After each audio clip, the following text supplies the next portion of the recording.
비트코인 하면 딱 떠오르는 게 있죠. 바로 4년마다 돌아오는 엄청난 상승장인데요. 그런데 만약 그게 다 끝났다면 어떨까요? 오늘 바로 그 얘기를 해보려고 합니다. 네, 맞습니다. 여러분이 비트코인 가격에 대해 알고 있던 모든 것, 그게 어쩌면 틀렸을지도 모릅니다. 지난 몇 년간 거의 성경처럼 여겨졌던 바로 그 4년 주기 말이에요. 이게 이제는 끝났다? 아니다? 아직 살아있다. 이걸로 지금 월가 최고 전문가들이 엄청나게 싸우고 있습니다. 자, 그럼 이 논쟁이 왜 이렇게 뜨거운지 제대로 알려면 일단 과거의 비트코인 투자 공식부터 다시 한번 짚고 넘어가야겠죠? 모두가 거의 공식처럼 외우고 있던 바로 그 모델 말입니다.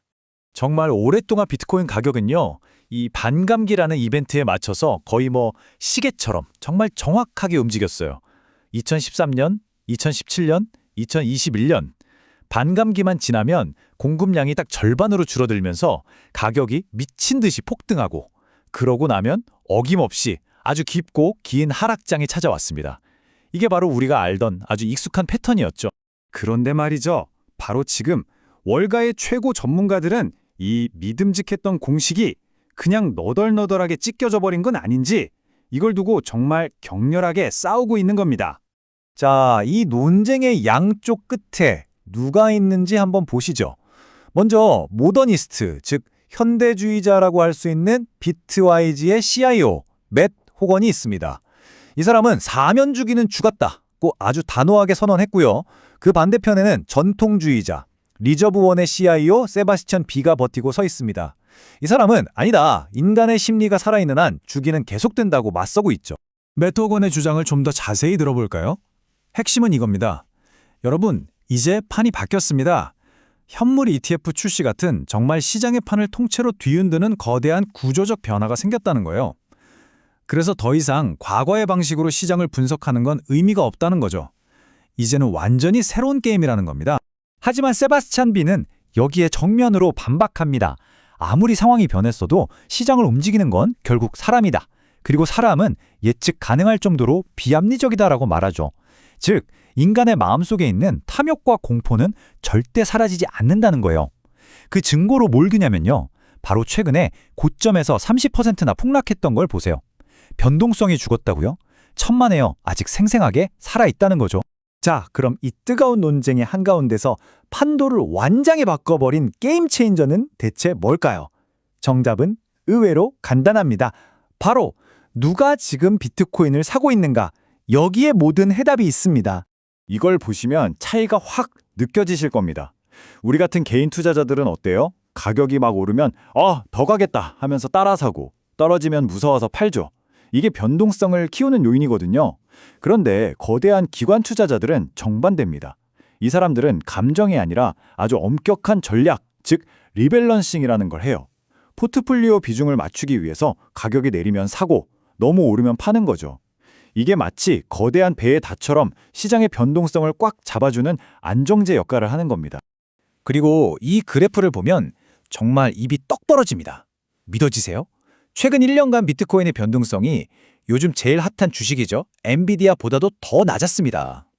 비트코인은 위험하다는 말이 무색해지는 순간이죠. 이게 바로 기관 투자자들이 시장에 들어왔을 때 생기는 엄청난 변화입니다. 그러니까 이제 핵심은 완전히 바뀐 겁니다.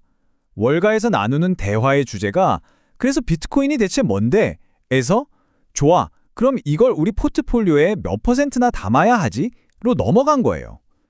더 이상 그냥 신기한 디지털 돌멩이가 아니라 금이나 주식처럼 진지하게 다뤄야 하는 전략적 자산이 된 거죠. 좋습니다. 그럼 반감기 주기가 이제 주인공 자리에서 내려왔다면 지금 비트코인 가격을 움직이는 진짜 힘은 과연 무엇일까요?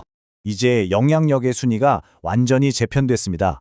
제일 꼭대기에 있는 건 바로 미국 중앙은행, 연준의 유동성 정책입니다. 그 다음이 규제의 명확성, 그리고 거시경제의 동향 순서죠. 맞습니다. 이제 시장은 4년마다 돌아오는 반감기보다 연준 의장이 무슨 말을 하는지에 훨씬 더 귀를 기울인다는 겁니다.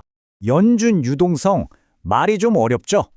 아주 간단하게 말하면 그냥 시장에 돈이 얼마나 풀려 있는가입니다. 연준이 양적 완화 같은 걸로 돈을 팍팍 풀면 그 돈이 흘러 들어가면서 비트코인 같은 자산 가격이 올라가는 경향이 있는 거죠. 그러니까 이제 연준의 모든 결정 하나하나가 비트코인 가격에 직접적인 영향을 미치는 핵심 변수가 되어버린 겁니다. 그리고 또 하나의 거대한 변화가 있죠. 바로 규제 리스크가 거의 사라졌다는 겁니다. 수년 동안 이거 불법 아니야? 하는 불확실성이 늘 발목을 잡았잖아요. 그런데 이제 미국에서 비트코인은 명확하게 상품, 즉 원자재 같은 걸로 딱 정리가 됐습니다. 이건 기관 투자자들이 마음 놓고 들어올 수 있는 고속도로가 깔린 거나 마찬가지입니다. 자, 그럼 이 모든 별아들이 합쳐져서 만들어낼 비트코인의 미래는 과연 어떤 모습일까요?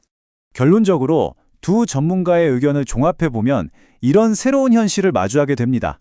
과거처럼 미친 듯한 폭등과 폭락 주기는 훨씬 약해질 거고요. 전반적인 변동성도 낮아지겠죠. 대신에 장기적으로 꾸준히 우상향하는 모습을 보일 가능성이 큽니다. 그리고 그 가격을 움직이는 건 더 이상 반감기가 아니라 기관들의 자금 흐름과 거시경제라는 거죠. 그러니까 주기가 완전히 죽었다기보다는 훨씬 더 성숙하고 안정적인 형태로 진화했다고 보는 게 맞겠습니다. 여기에 어쩌면 지금까지의 모든 이야기를 압도할 만한 정말 엄청난 잠재적 호재가 하나 기다리고 있습니다. 바로 99조 달러라는 숫자인데요. 이게 얼마나 큰 돈이냐면 전 세계 주식시장을 다 합친 것과 맞먹는 규모입니다. 미국의 중앙예탁기관인 DTC가 2026년부터 이 어마어마한 규모의 자산을 블록체인 위에서 거래하게 될 수도 있다는 겁니다. 만약 이게 현실이 된다면 지금과는 비교도 안 되는 자금이 암호화폐 시장으로 들어올 수 있다는 뜻이죠. 자, 이제 우리가 손에 들고 있던 낡은 지도는 더 이상 쓸모가 없어졌습니다. 비트코인의 새로운 세계를 항해하려면 새로운 지도가 필요하겠죠? 게임의 규칙은 완전히 바뀌었습니다. 여러분은 이 새로운 세계에서 어떻게 길을 찾아가시겠습니까? 이 새로운 규칙을 이해하는 것, 바로 거기에 앞으로의 기회가 달려 있을 겁니다.